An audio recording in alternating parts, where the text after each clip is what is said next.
या उनको कुछ नुकसान हो रहा है इससे, तो ये भी बताइए। मैं प्रोडक्ट्स के बाइकआउट के हक में हूँ और उसकी वजह यह है कि मैं समझता हूँ कि दो के इससे इकोनॉमिकली फाइनेंशियली शायद उनको नुकसान ना हो, और नुकसान शायद कहीं ना कहीं हमारा भी हो जाए, लेकिन सिंबॉलिकली ये बहुत ज़रूरी है। हम मैक्सिमम तो यही कर सकते हैं कि एक तो उनको हम कंडेम करें उनके एक्शंस को, ताकि उनको पता चले कि मोरली मुसलमान एटलीस्ट ये सोचते हैं, और उनकी प्रोडक्ट्स का बाइकआउट करने से ये हमारा एक मैसेज चला जाएगा कि हम उनकी चीज़ों को पसंद नहीं करते, और हो सकता है कि हमारे कुछ अजहान जो हैं कुछ ऑल्टरनेटिव्स अच्छे अच्छे बनाने शुरू कर दें। शायद उनको कोई मौके ऐसे मिल जाएं, कुछ ऐसे स्टार्टअप्स शुरू हो जाएं, कुछ ऐसी चीज़ें मार्केट में और ज़्यादा हमारी लोकल अच्छी आनी शुरू हो जाएं क्वालिटी, कि भाई हम अपनी ही चीज़ें यूज़ करना शुरू करें। तो सिंबॉलिकली एटलीस्ट कुछ अरसे के लिए, जब तक ये इसराइल सीज फायर नहीं करता, आप लोग कम से कम उस वक्त तक के लिए तो आप लोग इन अशिया से इज्तनाब करें, इंपोर्टेड अशिया से, और इन एशिया से जो कि वेस्ट की हैं, और ज़रूरी नहीं है कि वो सारी इसराइल की हों, और भले वो यूएस की हों या कहीं भी हों, उन सब पे प्रेशर जाएगा जब हम इंटरनेशनल प्रोडक्ट्स का बैकआउट करेंगे। अच्छा, आप देखें खुद इससे इकोनॉमिकली हमें कितना फ़ायदा होगा। मतलब एक छोटी सी एग्जांपल मैं दूं, अभी हमारा एक छोटा सा यहीं यूनिवर्सिटी में इवेंट हुआ, तो उसमें ये हुआ कि एक टीचर का सजेशन था कि क्यों ना हम लोग कोई पाकिस्तानी ब्रांड की कोल्ड ड्रिंक रखें। तो हम लोग को रेगुलर करवानी थी, रेगुलर जो कि कांच वाली होती है ना, वो करवानी थी। तो हम लोगों ने सर्च किया तो हमें नहीं दिखी कोई कांच वाली बोतल रेगुलर में मिल रही हो पाकिस्तानी ब्रांड की, सब इंटरनेशनल ब्रांड थे। तो इवेंचुअली हमें यही करना पड़ा कि हमें इंटरनेशनल ब्रांड उठाना पड़ा। तो ये आप ये सोचें कि अगर कोई आपको रेगुलर बोतल आप बनाना शुरू कर दें जो कि पाकिस्तानी ब्रांड हो, तो इट विल वर्क। तो इकोनॉमिकली हमें कितना फ़ायदा होगा इस चीज़ से, आप ये भी तो सोचें। तो बाकी ये चीज़ तो बहुत मेरे ख्याल से मायने रखती है। ज़रूरत ईजाद की माँ है। ज़रूरत होगी मार्केट में, डिमांड एंड सप्लाई का रूल हमें पता है, तो डिमांड होगी तो सप्लाई खुद ब खुद आ जाएगी, और हमारे पाकोला मिल्क, पाकोला ड्रिंक होती है, आप फिलहाल उसी पे इक्तफा करें, तो फिर नए ऑल्टरनेटिव्स भी आना शुरू हो जाएंगे। अगले सवाल की तरफ हम लोग बढ़ेंगे। पोस्ट की जो शेयरिंग होती है, इंस्टाग्राम फेसबुक वगैरह पे स्टोरीज लगाना, शेयर्स करना, रील्स शेयर करना, पोस्ट शेयर करना, डू यू थिंक इससे कुछ फ़ायदा होता है? दोनों चीज़ें हैं इसमें। हमारी सेंसिटाइजेशन ना ख़त्म हो जाती है, हम बेहिस हो जाते हैं।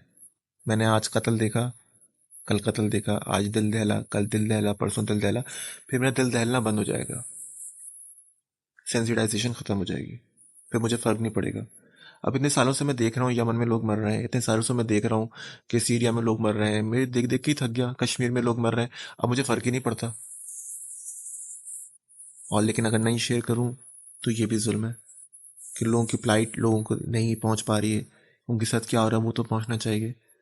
तो मोर और लेस अल्टीमेटली आपको शेयर तो ज़रूर करना चाहिए, ये that's the least we can do for them.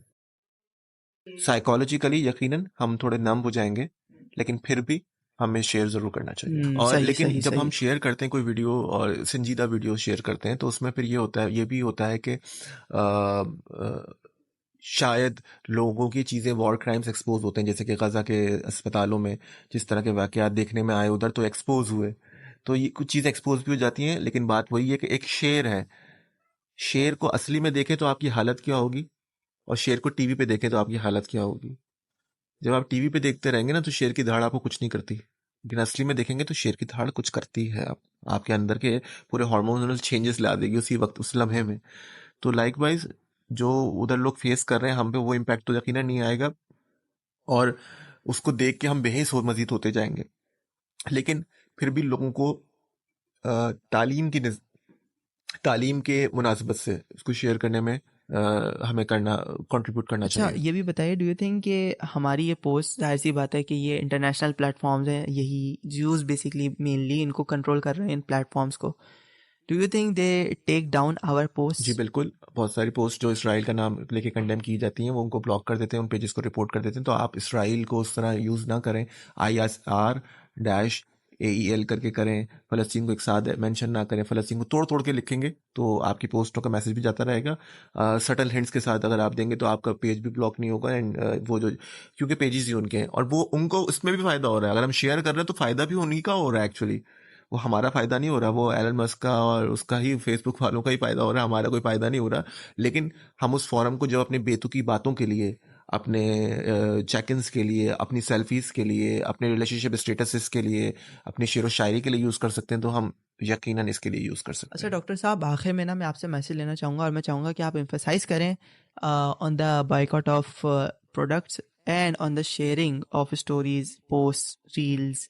और आप बताएं कि हम मुसलमान पाकिस्तानी जो कि यहाँ पे पाकिस्तान में मौजूद हैं, उनकी मदद के लिए क्या कर सकते हैं? क्या हम हथियार लेके वहाँ चले जाएं, या हम कर यहीं पे रहें, तो क्या कर सकते हम हैं? अपने मुसलमान भाइयों के लिए ये कर सकते हैं कि हम अपने बच्चों को सुल्तान सलाहुद्दीन अय्यूबी बनाएं, और वो सुल्तान सलाहुद्दीन अय्यूबी लैब्स में बैठा हुआ हो, वो कराची यूनिवर्सिटी की लैब्स में बैठा हुआ हो, फेडरल उर्दू यूनिवर्सिटी की लैब्स में बैठा हुआ हो, काम कर रहा हो, इस्लामाबाद की यूनिवर्सिटी में बैठा हुआ हो, पेशावर यूनिवर्सिटी में बैठा हुआ हो, वो यहाँ से पढ़ के एमफिल पीएचडी करने के लिए Sweden, Denmark, America, UK, Germany जाए, उधर रिसर्च करके पाकिस्तान को सर्व करे, उधर बैठ के नए नए नाम पैदा करे, साइंटिफिक रेवोल्यूशन लेके आए, इकोनॉमिक रेवोल्यूशन लेके आए मुस्लिम कंट्रीज में। ये आप कर सकते हैं। अगर आपका 5 बच्चे जब आप पैदा करते हैं, उनमें से एक बच्चे को भी आप साइंटिस्ट बना देंगे, तो मैं समझता हूँ कि उम्मत मुस्लिमा, उम्मत मोहम्मदिया पे आपका एहसान होगा। अच्छा, बहुत अच्छा लगा डॉक्टर साहब आपसे बात करके, और आपका मैसेज भी बहुत अच्छा लगा। आखिर में मैं भी एक मैसेज देना चाहूँगा मुसलमान को, अपने मुसलमान व्यूअर्स को, एक मुसलमान होने के नाते। और उस मैसेज में मैं ये कहना चाहूँगा कि हम लोग ना आसाइशात में रह के नरम पड़ गए। छोटी सी कोई बीमारी आ जाती है, हम लोग बोलते हैं कि नौज़ुबिल्लाह, अल्लाह ताला का पता नहीं कौन सा कहत नाजिल हो गया हमारे पर। जबकि असल तकलीफ़ में तो वो मुसलमान हैं जो कि बाहर रह रहे हैं विदाउट एनी छत, विदाउट फूड, पुराने कपड़े फटे हुए मे बी वो पहन रहे हैं। हमें, हमारे पर क्या तकलीफ़ है? अल्लाह का शुक्र हमारे घर पे छत तो है सर पे, कि भाई हम लोग एक अच्छी जगह पर रहते हैं, अल्लाह का शुक्र। तो मेरी अपने व्यूवर्स से ये रिक्वेस्ट है कि हम लोग अपने उन मुसलमान भाइयों के लिए एटलीस्ट दुआ तो करें। कैसे करें? हम अल्लाह का शुक्र मुसलमान हैं, नमाज़ पढ़ते हैं, अल्लाह ताला की इबादत करते हैं। अल्लाह ताला सबको कबूलियत वाली नमाज़ पढ़ने की तौफीक अता फरमाए, आमीन सुम्मा आमीन। तो नमाज के बाद 1 मिनट दें जिसमें अल्लाह ताला से सिंसियर होकर बात करें, और अल्लाह ताला से बोलें कि अल्लाह ताला, हम तो अल्लाह का शुक्र आपकी फ़जीलत से, आपकी बरकत से, आपकी मदद से हम लोग अच्छी जगह पर रहते हैं, खाने को हमारे पास है, पहनने को हमारे पास है, तो हम लोग अच्छी जगह पर रहते हैं। या अल्लाह ताला, अगर हम उस स्टेट में होते तो हम बड़ी तकलीफ़ में होते हैं। अल्लाह ताला आपसे रिक्वेस्ट करते हैं, आपसे दुआ करते हैं कि आप उनके ऊपर भी आसानियाँ फरमाएं। इसी तरीके से प्रोडक्ट्स का बॉयकॉट करें, उनकी कम से कम, बल्कि कोशिश करें कि अवॉइड ही कर दें उनकी प्रोडक्ट्स को जो कि इंटरनेशनल प्रोडक्ट्स हैं। और इसी तरीके से पोस्ट को शेयर करना ज़रूरी समझें, क्योंकि जब पोस्ट शेयर होती है तभी हमें पता चलता है। अगर पोस्ट शेयर नहीं होती तो हमें कैसे पता चलता है कि भाई वहाँ पे क्या हो रहा है? एग्जैक्टली डॉक्टर साहब। तो ये चीज़ ज़रूरी है कि पोस्ट आप शेयर करें। और मेरा मैसेज यहीं तक था। आपको बहुत शुक्रिया, आप एंड तक रुके हमारी पॉडकास्ट में, और हम आज की पॉडकास्ट के लिए इतना ही। देखते रहिए TBS। अस्सलाम वालेकुम।